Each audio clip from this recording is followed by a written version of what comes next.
Hey everybody out there, excuse me, how's it going today? I'm going to tell you right now, this is going to be a longer video. So whether you want to fast forward through it, whether you want to sit through it, whether you want to go to something else, just let you know up front.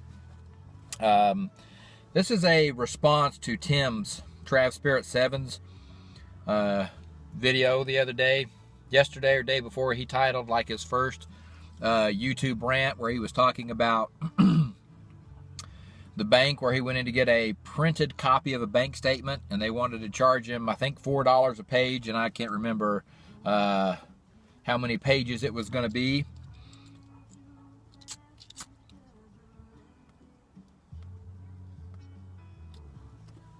And so he kind of had a little rant, which was very well said.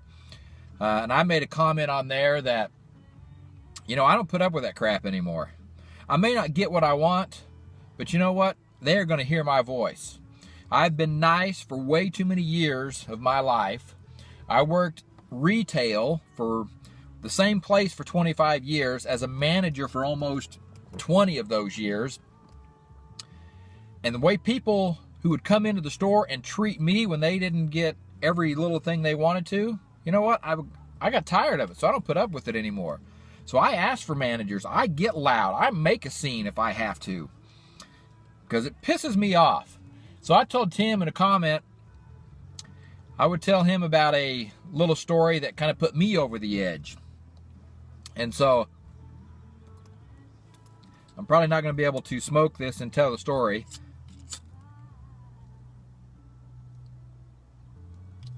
because my video really will run incredibly long at that point. A couple of you may know I have my daughter just turned 20. My youngest daughter just turned 20 in February. When we were living in Dallas, this is a story that kind of put me over the edge and still does when I think about it, and I'm still dealing with some of this. When we were living in Dallas, I lost my job there. My wife transferred back up here, so we moved back up here so I could actually move in with family and live with them. Because when we went from, making a salary in the upper 5 digits to the incredibly lower 5 digits, that's a big transition. My daughter, she joined the National Guard when she was still in high school. She did her basic training like in between her junior and senior year. Went back to her senior year, graduated. As soon as she graduated, she went back to AIT, got back from AIT, started going to college. So she's going to college, doing her National Guard thing one weekend, and then her summer thing, and then doing 2 or 3 jobs, trying to make ends meet. She saved up every penny she could so she could buy a car. She went in and bought a car with cash, paid cash for it. Got her own apartment, paying for her own apartment utilities. She's been incredibly responsible, and I'm very proud of her. Well, she got into a car accident the 1st of November. She actually went up to Little Rock, Arkansas to visit one of her Marine buddies who joined the Marines at the same time she joined the National Guard. They were friends. They've always been friends. They've kept up with each other even after they got out of high school. Coming up on the Marine ball, he didn't have a girlfriend or anybody to go with, so he was telling her, he didn't think he would go to the ball. And it's like, you're a Marine, you should go to the Marine ball. So she says, I'll drive up there from Dallas to Little Rock, and I'll go to the Marine ball with you, and then when it's over, I'll drive back home. So she worked late at night. She worked security at a shopping center. One of her jobs, she worked late at night. Got home like at 1 o'clock, went to another job at like 5 o'clock the next morning, got off at noon, drove to Little Rock, 5 or 6 hour drive, something like that. Went to the Marine ball, finished the ball at 10 or 11 o'clock at night, whatever it was, drives back to Dallas. She doesn't want to stay the night because she's got to go to work. Well, she fell asleep at the wheel, went off to the center median down an embankment and into a bunch of trees, and basically crushed the vehicle in on top of her. Broke almost probably every bone on the left side of her body, from her ankles, upper legs, hips, pelvis, shoulder, arms. She's like an erector set at this point. I tell her she's got more metal in her than I do in my car. So anyway, she's in they have to, jaws of life are out of the car. They life flight her to the closest hospital. Closest hospital looks at her and says, we can't do anything. Pump her full of blood, pump her full of painkillers, drugs. Life flight her back to Little Rock, where they've got a better, more equipped trauma center.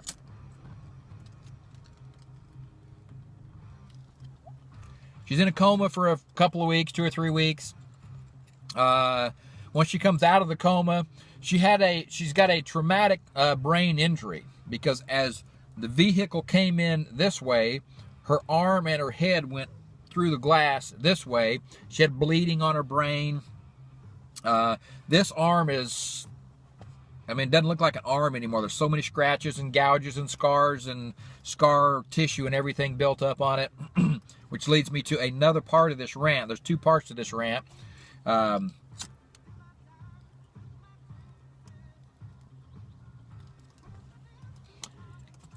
And so she's, she's still in therapy right now, still in therapy for the brain, learning. She had to learn how to re-walk and everything. They had to teach her all of that. Anyway, while she is still in the trauma center in Little Rock, Arkansas, I get a letter from the from the hospital, stating that she's been admitted, because I need something to submit to her school so I can withdraw her. I need something to submit to National Guard, which they have been incredibly supportive of her. If I tell how supportive they've been, I'll be here several hours. And, the letter basically says she's unable to care for herself. She's in the hospital. She's in the trauma center. She's unable to make decisions on her own. She's had a brain injury.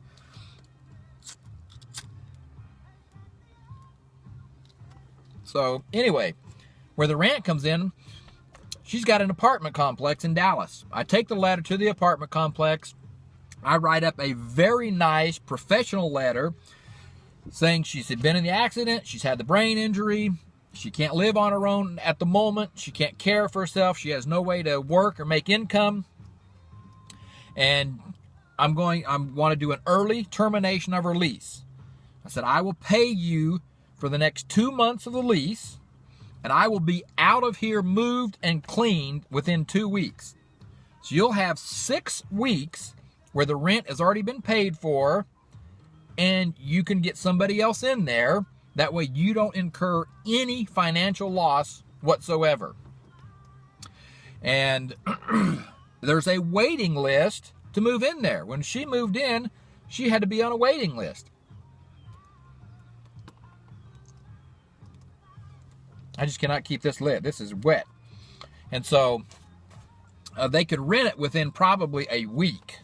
They probably less than that. As soon as we moved out and cleaned it, they could probably go look at it, and it was ready to move in whenever I left it.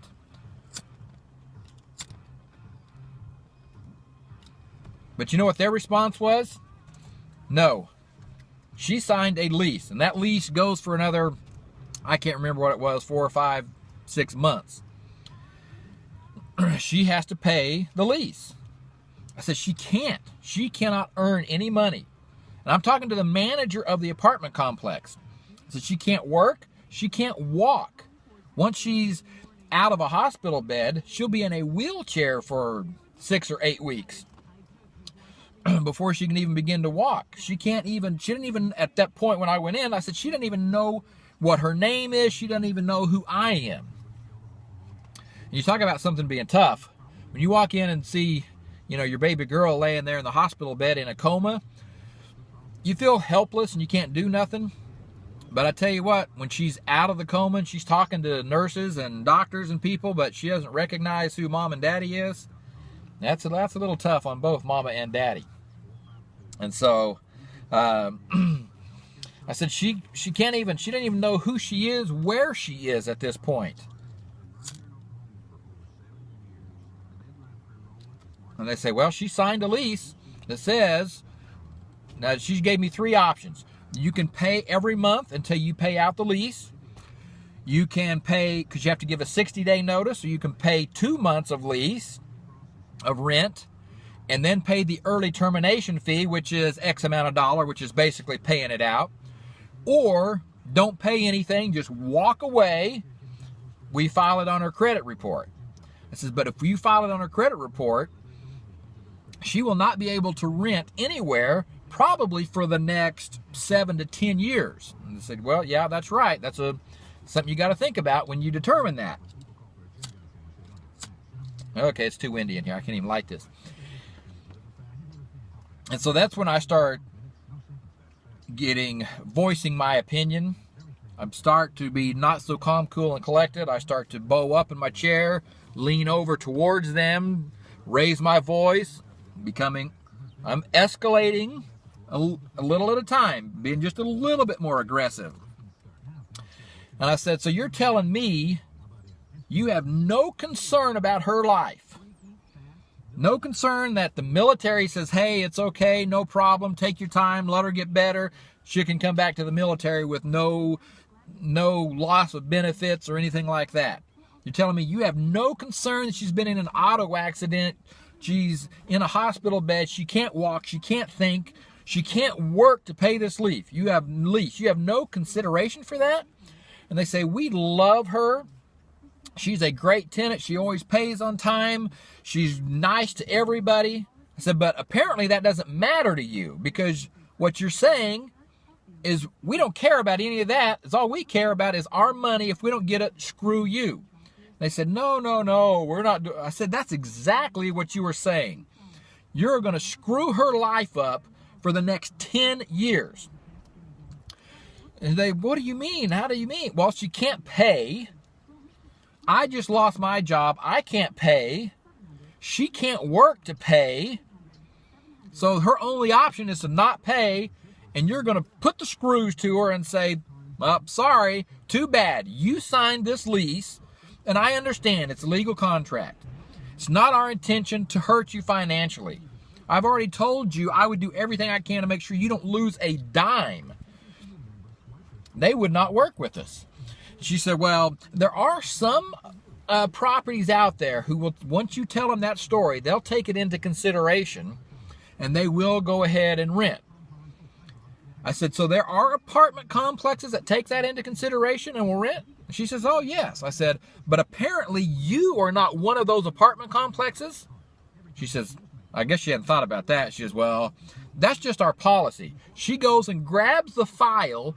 See, here's where she signed it. Here, I said, screw you and your policy. Your policy doesn't help me or her any. So I pay him another month's rent and just walk out. In another month, I go back down there to get her mail, move stuff out, pay him another month's rent, because that'd be my second month. I go back in, calm, cool, collected, talk to him again. They will not freaking budge. She's all they could say. Our policy, she signed a lease. Signed a lease, signed a lease, signed a lease. I am aware of that. Doesn't matter. You're not going to lose any money. If I walk out of here and don't pay you a dime, you're going to lose money. I'm giving you an option. Well, she signed a lease. That's our policy. So a few words were said. A few things were thrown on the desk, and I walk out. We end up paying the lease out month by month, which is part of the reason I'm so broke at the point. And I turned the key in on I had the apartment emptied and cleaned within 2 weeks of the last time I made, the second payment I made. I had it cleaned out. They could have rented it and been making money. But they're not going to rent it out while I'm paying money on it, while I'm paying rent on it. So I did not turn the key until the very last day I was required to pay it in, throw the key down, and out the door. And so, that's part of my rant. They wouldn't, something stupid like that. Have some consideration. Now, another part of the rant has to deal with the insurance company. Now, I think a lot of times I can lump insurance companies in there, right in there with the banks. Man, they irritate me. She had to be life-flighted from the accident scene to a hospital, life-flighted from a hospital to another hospital. The insurance company does not want to pay for the life flight for whatever reason. And that's a $30,000 bill there. So I'm fighting with the insurance company, trying to get them to pay. And I did get a letter the other day saying they are going to pay something on it. They're going to pay $1,000 on it, $10,000 on it. I mean, I don't know. They haven't said. They said they will be sending us paperwork. They are going to be paying some of it.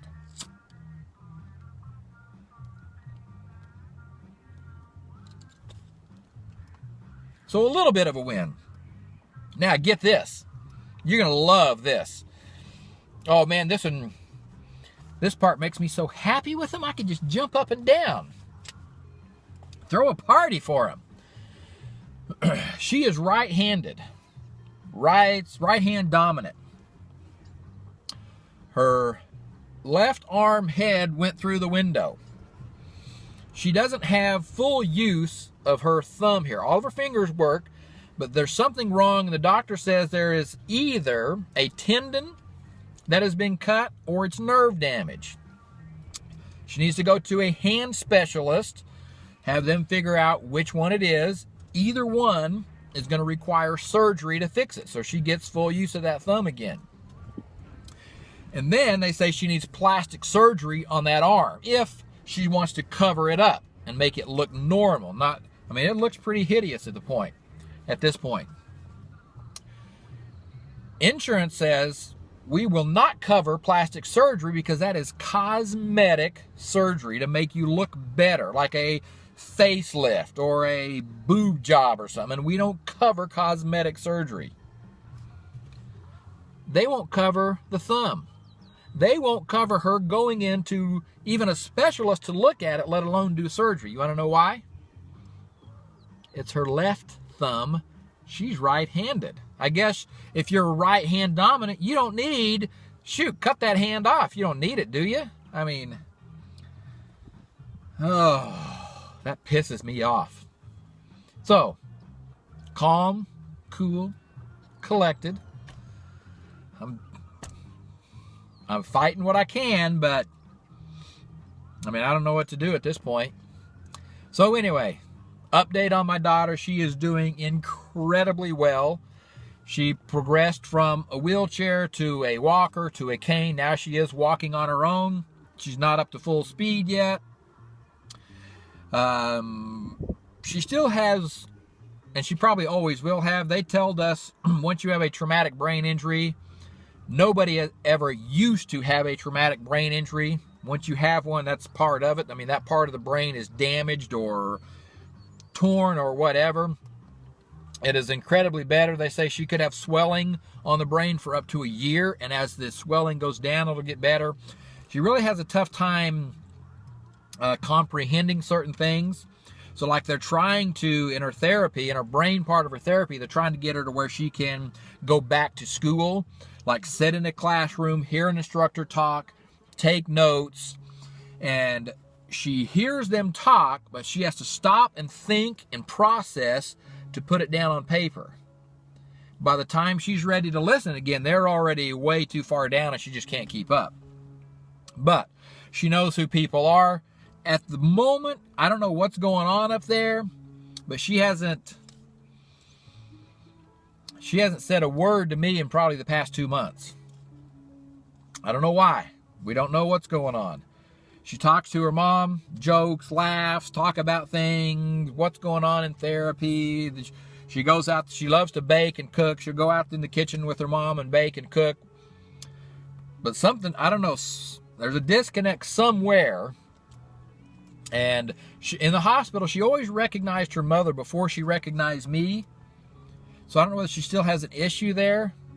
When she was still in the hospital, she was in the hospital in Little Rock for months, and then she was transferred to a hospital here in Tulsa for another month and a half, 2 months, something like that. And I think the only reason that she would call me, dad and stuff like that is because, they say keep reinforcing it. Every time you go in, Who are you? Who am I? Where are you? Do you know what happened? And after telling her I'm your dad over and over and over and over again, I think she just accepts it. Whether she still really understands and comprehends that, I'm not for sure. But she is doing incredibly better. She's not ready to be on her own yet, not ready to drive yet. So she's doing good. I'm proud of her. So anyway, I've gone over 20 minutes. I told you this was going to be long. I knew I couldn't get it in fast. And I could, again, telling more of this story, we could run well over an hour. So anyway, there's my rant for you, Tim. I don't know which one takes the cake. They both piss me off. The bureaucrats, and you know what? And we bail those guys out. I just came from the tax office. And I got to go back this afternoon and take more paperwork to them. So I'm paying my tax dollars to bail those guys out because they don't know how to run a business, so they can rape me. I'm paying for somebody to rape me. I'm going to blow a gasket. Let me see if I got make sure I'm not popping a blood vessel or something up there. So anyway, I'm going to shut this off. I'm going to light this guy up and just relax. Go do my taxes, get that out of the way, and get back to it.